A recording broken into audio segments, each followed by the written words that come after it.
যে জন হবে আপনা সেই তো মদিনা। বলুন যে জন হবে আপনা কার লাগিয়া কান্দরে মন, কার লাগিয়া বন্ধ, কেউ তো তোমার আপন হবে না।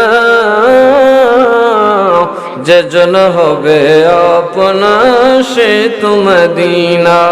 বলুন যে জন হবে আপনা সে তো মদিনা। কথা কোন ঠিক না বেঠিক?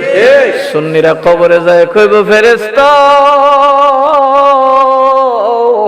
নবীর জন্য সুদ খাইতে পারি নাই, গোশ খাইতে পারি নাই, ওরার মতো লাঠি বেন্দা লইয়া ফিডাফিডি ফেতনা করতে পারি নাই, মানুষের বাড়ি জ্বালাইতে পারি নাই, সন্ত্রাস করতে পারি নাই, বোমা ফাটাতে পারি নাই, জুলুমের পর জুলুম সহ্য করে আসছি রে, এইবার আমার নবীর কদমে চুমা খাইতে দে। কথা কয় না, কথা কয় না। আমার নবী কয় শোনো, যখন তুমি নবী চিনবে, সুমা দিলে আর নবী চিনলেই বোঝা গেল তোমার আকীদা হাজের ও নাজেরের আকীদা।